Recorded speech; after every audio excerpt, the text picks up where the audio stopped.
Сотталушы Сәрсемәли Сұлтан Самиғұлұлы, сізге сот ұсынық сөз сөйлеу құқығын береді. Сот осы қылмыстық істегі ең алғашқы тергеуден бастап соңғы сот отырысына дейін барлық істерді мен өз-өзімді ақтау үшін, не марқұмдарды қаралау үшін емес, тек объективсіз шындыққа көз жеткізу үшін және өзімнің шындығымды дәлелдеу үшін ғана барлығын айттым. Ешқандай бір-біріне қарама-қайшы ешқандай істер, сөздер болған жоқ. Бір ғана шындығым тек мен ешкімді жартыдан жартысыз, нақақтан нақақ қастандық қылмадым.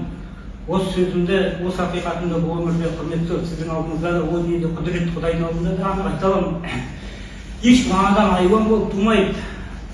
Әрбір адамның бойында, әрбір адамға бағытталған ізгілік пен мейірімділіктің дәнегі болады. Бірақ мендегі сол дәнек қынарлы қара жерге емес, қара тастай қасарған қайын жұртқа түскендей болып, менде осылай тағдырым талқан шыққанын қаламадым. Бар бастапқы қателігім бала-шағам мен әйелімді өз-өзімнен жібермей, олардан айырылып қалуға қорқып, отбасым үшін соңына дейін тіпті жанкештілікпен күрескенім, соңы осылай қылмысқа келіп, әр адамның өзі баққан отбасынан айырылуы, бауыр басқан бала-шағасынан ажырауы, күйзелтетін күрделі құбылыс екенін және соны ұғынудың өзі ауыр сезім екенін әрбір адам түсінеді деп ойлаймын. Өйткені отбасын құрғанда адам уақыт өте қайтарып беремін деп алмайды ғой.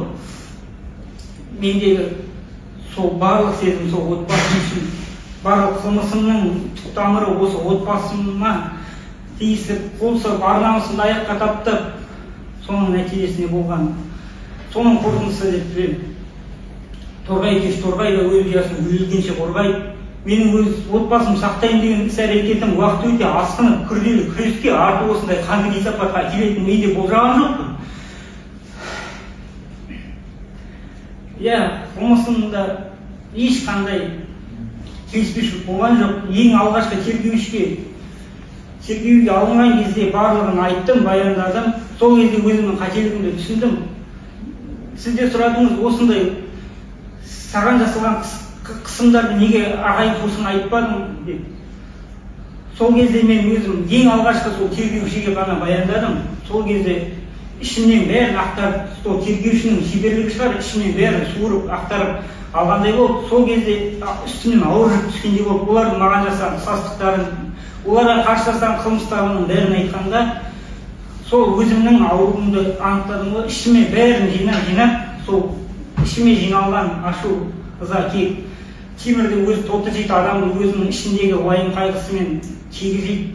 Яғни сол кек болып кеткенімді, яғни кектің арқасында осындай күйге жеткенімді түсіндім.